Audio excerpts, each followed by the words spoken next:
Saya jadi penasaran untuk mengkomparasi cerita film ini dengan novel sumber adaptasinya. Banyak sekali adegan di luar nalar bolak-balik terjadi dan seakan-akan bukan sebuah hal yang gak wajar.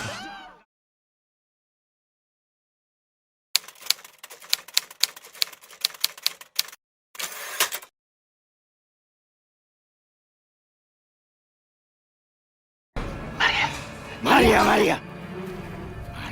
Salam sinema, sahabat sinemalogi. Kutukan Peti Mati adalah film horor yang disutradarai Irham Aco Bachtiar. Film ini dibintangi Alif Ali, Yuriko Angelin, Doni Damara, Matias Mucus, Dewi Rezer, Ray Sahetapi, Egy Fedli, Christina Danila, dan lain-lain. Kutukan Peti Mati bercerita tentang Bramanto Putra yang diperankan Alif Ali, seorang mahasiswa arkeologi yang secara ajaib mendapat sebuah buku catatan kuno yang terkubur selama 300 tahun di Pulau Onrus. Dia meminta bantuan Susan Sriwati yang diperankan oleh Yuriko Angelin untuk meneliti lebih jauh mengenai buku tersebut. Namun, penelitian Susan berakibat fatal karena membuat arwah-arwah penasaran di Pulau Onrus bangkit dan mengganggunya. Bramanto dibantu dengan orang-orang terdekat berusaha untuk menyelamatkan Susan dari roh-roh tersebut. Kalian bisa membantu kami dengan klik tombol Super Thanks di bawah video. Kami akan sangat berterima kasih atas berapapun nominal saweran yang kami terima. Assalamualaikum warahmatullahi wabarakatuh. Pertama-tama saya harus mengucapkan terima kasih kepada semua pihak yang sudah memproduksi film Kutukan Peti Mati. Dimana setelah menontonnya, saya pun langsung merasa bahwa ada tanggung jawab besar untuk memberikan sepatah dua patah reaksi atas apa yang sudah saya tonton. Kutukan Peti Mati adalah film horor yang pada awalnya saya anggap menarik karena menggunakan latar belakang sejarah sebagai pondasi cerita.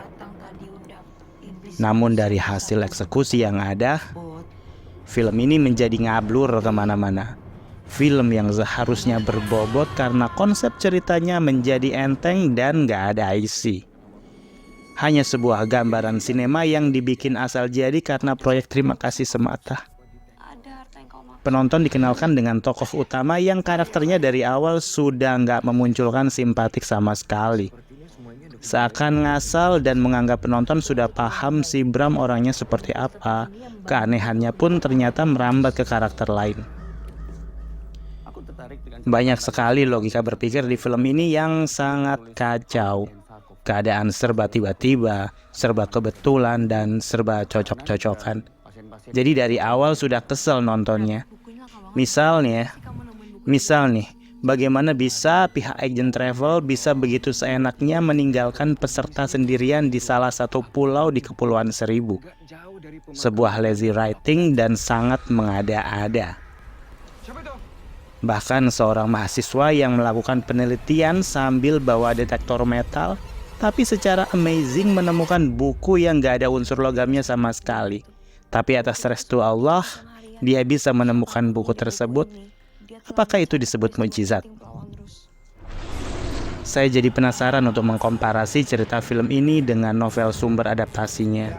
Banyak sekali adegan di luar nalar bolak-balik terjadi dan seakan-akan bukan sebuah hal yang gak wajar. Beberapa poin yang mungkin bisa dikantongin sebelum menonton film ini adalah: satu, jangan berharap ada kualitas akting yang bagus dari film ini kecuali dari performa Doni Damara, Matias Mucus, hingga Ray Sahetapi. Bisa-bisanya mereka terlibat di film seperti ini. Tapi akting Ray Sahetapi dan Matias Mucus bisa bikin saya ngakak kenceng sih. Mungkin mereka hanya seru-seruan aja kali ya. Alif Ali dan Yuriko Angelin sepertinya kudu banyak-banyak belajar lagi terkait ilmu peraktingan. Sehingga gesturnya nggak hanya itu-itu aja. Padahal kalau mau dieksplor lagi, kedua karakter itu bisa lebih baik. Bahkan sosok Egy Fedli pun menjadi nggak seperti biasanya kalau dia lagi berakting. Ada apa dengan para aktor ini ya? Apakah ini ada kaitannya dengan sang sutradara? Dalang dari semua ini, orang yang pernah menyutradarai filmnya Syahrini saat lagi famous-famousnya, ada banyak kecacatan sana-sini dalam bentuk bloopers yang mengganggu. Kalau penonton jeli pasti bisa melihat. Gaya editing gambar yang gerusak-gerusuk juga sangat cukup mengganggu. Lagi-lagi, apakah ini mengikuti style dari penulisan naskah atau memang penyuntingan gambarnya aja yang agak lain juga? Ada banyak elemen yang seharusnya bisa menguatkan ini, malah jatuhnya membuat film ini menjadi buruk. Padahal sejarah Pulau Onrus dengan segala perbentengan dan yang lain-lainnya bisa dikulik lebih atraktif dan menjadi semacam petualangan magis yang bisa menjadi lebih menarik. Sayangnya semua itu gagal. Film yang sudah pernah tayang di Malaysia di channel televisi Astroverse dengan judul Onrus ini tidak menyuguhkan sajian sinema yang menarik sama sekali. Hanya parade konyol yang dipaksa seakan penuh dengan kekuatan cerita yang hebat, padahal ampas. Saya coba menandai beberapa adegan mengganggu di film, antara lain adegan pembunuhan di kosan yang benar-benar astagfirullah, adegan Bram mendapatkan mukjizat buku diari yang spekta, terus kemudian kegaduhan di rumah sakit yang melibatkan Susan Sriwati terbang-terbang dengan segenap keluarganya yang panik, dan segala adegan mbak-mbak dan mas-mas bule yang bikin saya nggak selera nonton kalau mereka sudah in frame. Terlalu banyak nestapa dalam film ini. Untuk pihak Balai Pustaka yang memiliki nama besar, tolonglah lebih diperhitungkan lagi bila ingin membuat film. Lebih selektif agar tidak jadi parade kekacauan sinematik seperti ini. Pada akhirnya saya harus menutup reaksi atas film Kutukan Peti Mati yang di filmnya justru tidak mengekspos peti mati sama sekali.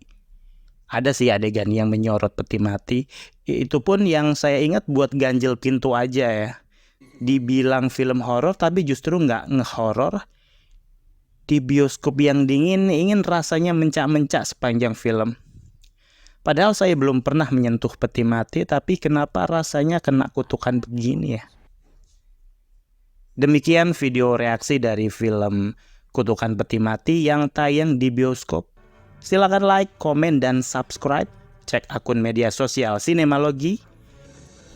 Dan jangan lupa bersinema dahulu, bersenang-senang kemudian.